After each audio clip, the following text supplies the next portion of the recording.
2003 Ford Taurus. Rear drums. This is basically how you do most drums on most vehicles. So we're going to go ahead and do a quick teardown video, part one, and then we'll do another video for reassembly.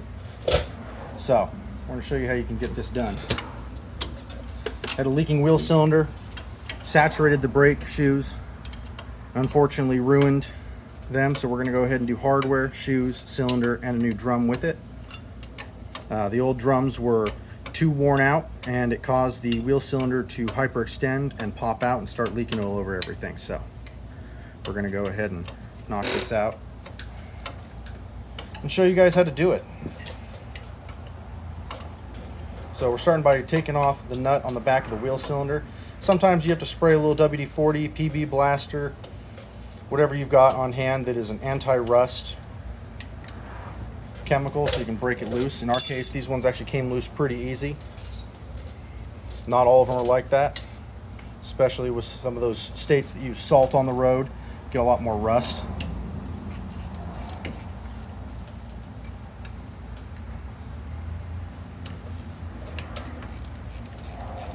Unscrewing the two bolts in the back of the wheel cylinder right now.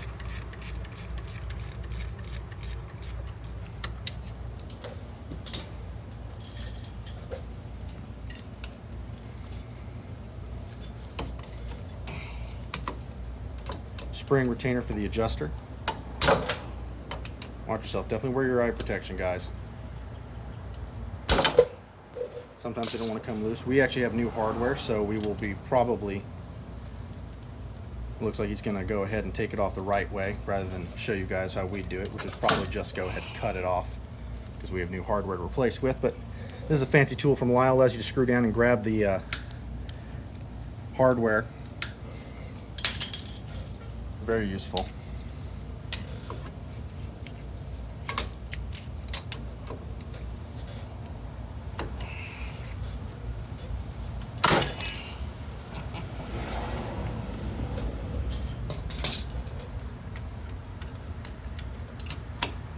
Popping off the retainers, one on either shoe.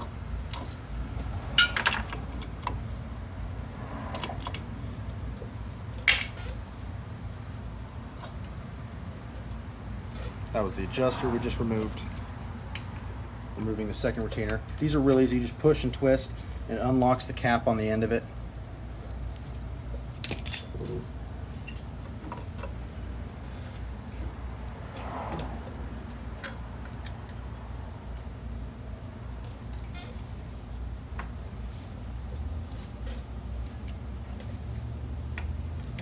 On the back of some of these parking brake shoes, you end up with these little horseshoe-shaped retainers. These are not exactly the easiest to get off. You can use a flat head, or like he's using a pair of wire cutters.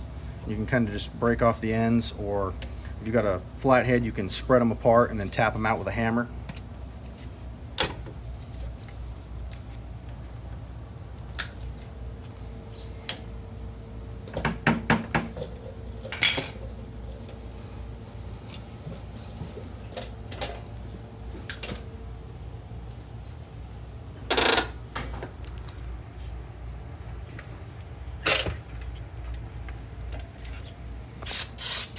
Go ahead and clean up your work surface. You don't want to leave behind all that old brake fluid. You want to try to get all that off there. Obviously, it's not going to remove the rust, but as best we can to get that surface smooth.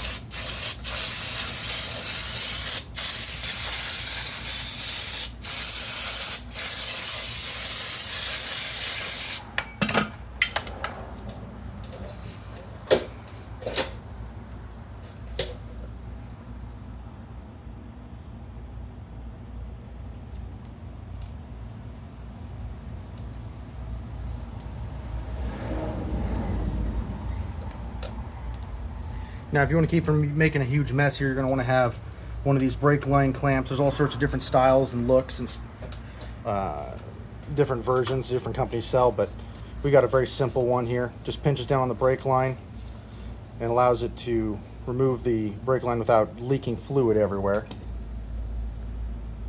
You don't want to get air bubbles back in there. Of course, you're going to have to re-bleed it with the new wheel cylinder anyway, but it is best not to get as little air in there as possible. A little bit of rust kind of holding that sucker in place.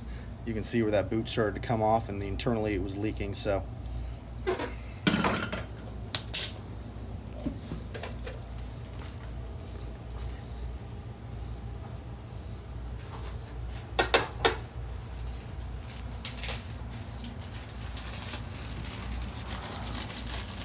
alright, well that's all it takes to tear it down, guys.